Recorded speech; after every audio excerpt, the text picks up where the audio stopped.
Nous allons partir sur les hauteurs de Lourdes, à la cité Saint-Pierre, où aujourd'hui je suis en compagnie de Gonzague Amiot-Dainville. Bonjour Gonzague. Bonjour à tous. Merci d'être avec nous. Vous êtes le directeur de la cité Saint-Pierre. Alors, cité Saint-Pierre, des fois on oublie de la localiser parce que nous, ici, bien sûr, elle est bien connue. Vous êtes sur les hauteurs de Lourdes. Voilà, on est à 10 minutes du sanctuaire, on va dire 10 minutes en descendant et puis 20 minutes en montant. C'est un petit peu sur les hauteurs. Et donc voilà, c'est un parc de 32 hectares avec une capacité d'hébergement assez large et qui a pour mission première d'accueillir les personnes en précarité qui veulent vivre une démarche de pèlerinage. Voilà, c'est une maison du Secours catholique créée il y a plus de 60 ans. Par qui? Par Jean Rodin, voilà, le fondateur du Secours catholique. Exactement, voilà, c'est bien de rappeler parce qu'il y a des gens qui nous écoutent sur toute la région Midi-Pyrénées qui ont des fois du mal à situer où est la cité Saint-Pierre. Donc voilà, c'est fait et puis fait partie de la famille du Secours catholique. Voilà. C'est une antenne, oui, on appelle ça une antenne. Mais après, c'est aussi la maison de famille parce que le Secours catholique est né à Lourdes il y a 70 ans, en 1946. Et dans la cité Saint-Pierre, il y a aussi la tombe de Jean Rodin. Voilà, c'est déjà si vous pouvez passez venir sur vous Lourdes, recueillir. exactement, venez rendre hommage à ce grand monsieur qui était Jean Rodin. On va parler avec vous quelque chose qui vous tient à cœur, vous l'avez initié cette année, c'est les vacances famille. En quoi ça consiste les vacances famille? Alors, il y a 2 ans, lorsqu'on a retravaillé sur notre projet par rapport à la cité Saint-Pierre, les différents axes qu'on voulait se fixer, on s'est rendu compte que les familles, et notamment le rapport du Secours catholique sur la pauvreté qui est édité à chaque automne, indiquait que les familles étaient de plus en plus en précarité, que la précarité touchait fortement et plus les familles, et notamment les familles monoparentales. Et c'est vrai que dans le réseau du Secours catholique, il y a une aide importante qui est apportée aux familles par les accueils vacances-famille ou bien lorsque certains enfants sont confiés à des familles pour partir en vacances. Et nous, à la Cité, on s'est dit, on a vraiment un lieu qui est propice pour vivre ce temps de loisirs dans lequel on peut intégrer, évidemment, et nous, on a envie que les gens vivent aussi une démarche spirituelle.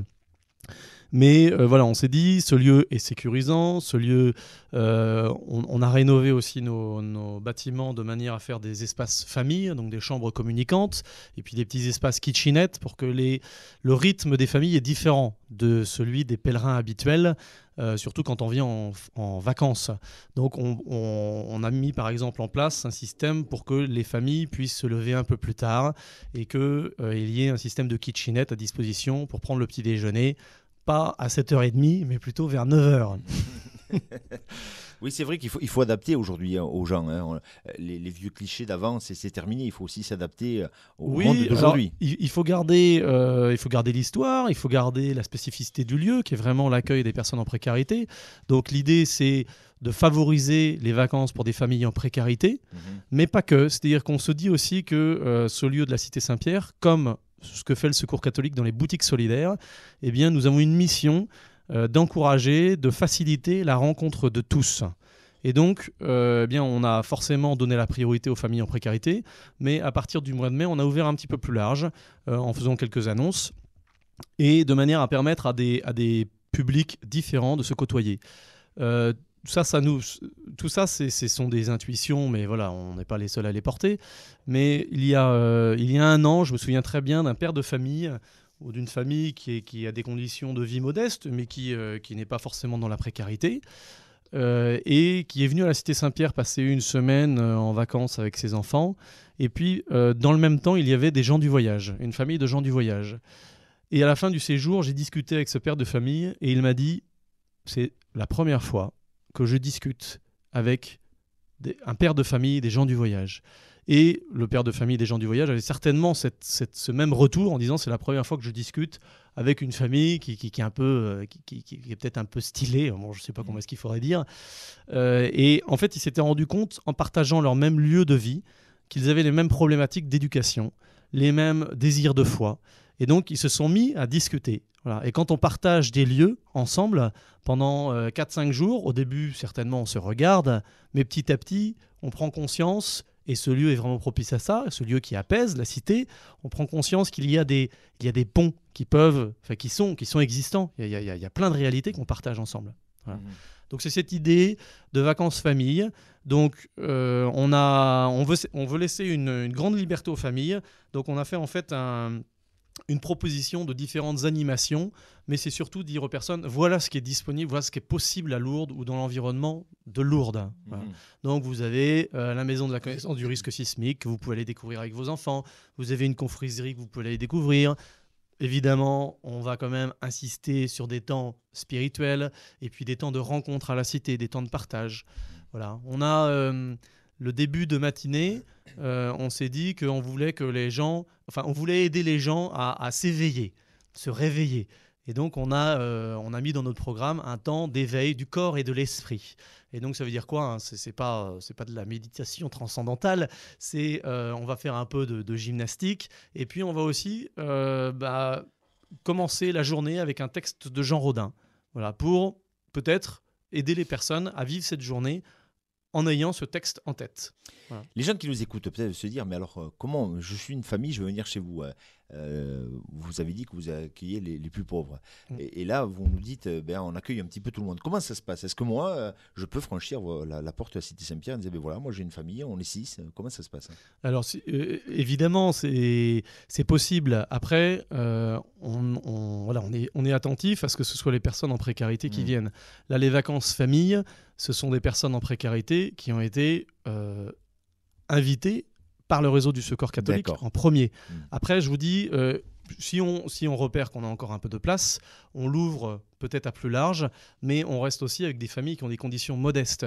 Une famille de 5 enfants, de 4 enfants, ou une famille de personnes qui vivent de l'agriculture. Moi, j'ai des amis qui sont agriculteurs et qui vivent au RSA.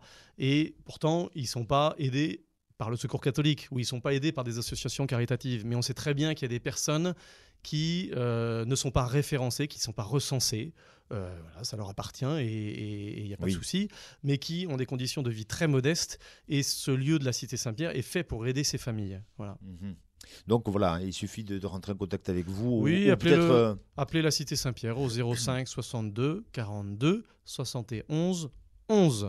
C'est vrai que quand on parle de famille, c'est quand même aujourd'hui bien formaté. C'est 4 personnes. Si on va dans un hôtel, on descend. Si on dépasse 5 personnes, c'est déjà le problème. Alors si on est 6, alors là, et puis le budget s'envole. Hein. Exactement. Et donc c'est vrai qu'il n'y a pas de lieu où on peut se retrouver en famille à 5, 6 ou plus si on a plus d'enfants. Et c'est compliqué. Ouais. Et donc ces propositions que vous faites sont intéressantes.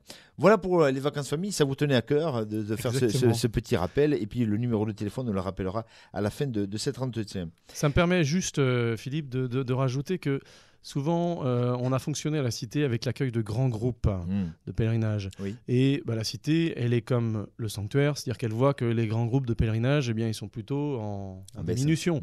Et donc, voilà, ça me permet de dire aussi que la Cité Saint-Pierre, elle n'est pas à destination que des groupes de personnes en précarité. Elle est aussi à destination de personnes en précarité qui veulent individuellement venir, qui peuvent être aidées par des associations pour financer le transport, mais à la Cité, voilà, on les accueillera avec plaisir. Hein. Des temps de ressourcement, de pause, vécus de manière individuelle, on en a tous besoin.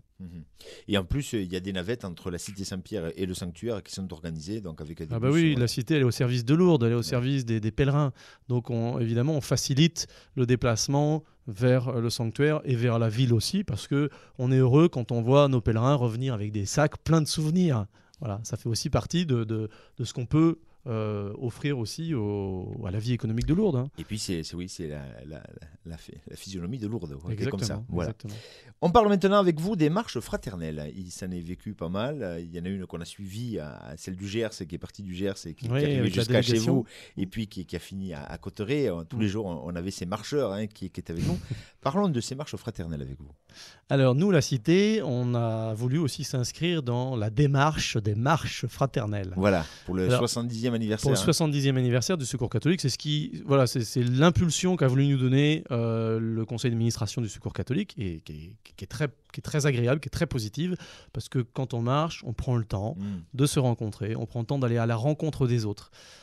Nous, à la Cité, on s'est dit, parce que normalement, les marches sont à réaliser sur le territoire de la délégation. C'est-à-dire Pyrénées-Gascogne, évidemment, ils sont partis du Gers et ils sont descendus jusqu'à Cotteret. Alors nous, Cité Saint-Pierre, on a réfléchi, on s'est dit quel est notre territoire. Mais notre territoire, il est comme le sanctuaire, il est comme les hôteliers lourdais, c'est international. Bon, donc on aurait pu organiser une marche au Japon. Bon, mais c'était compliqué. Donc en fait, on s'est dit, mais qui est-ce qu'on a envie de rencontrer ?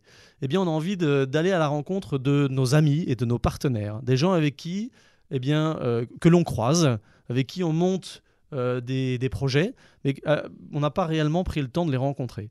Et donc, on s'est dit, mais on va aller à la rencontre de communautés ou d'organismes à côté de la cité, dans le territoire lourdais. Donc, on a fait une première marche où nous avons invité le sanctuaire de Lourdes. C'était le 1er février. Donc, là, le but, c'est d'aller à pied, partir de la cité avec des bénévoles, des salariés, des personnes hébergées s'ils le souhaitent, et puis d'aller à la rencontre des personnes que nous invitons, de nos invités, dans un endroit de la ville de Lourdes, soit chez eux. On a aussi été, par exemple, au Cenacolo. Donc, on est monté jusqu'au Cenacolo. En général, on a un temps où on fait connaissance. C'est un temps assez formel. Ensuite, c'est vrai qu'on est ancrés tous dans la prière. Donc l'idée, c'est aussi de se retrouver dans la prière.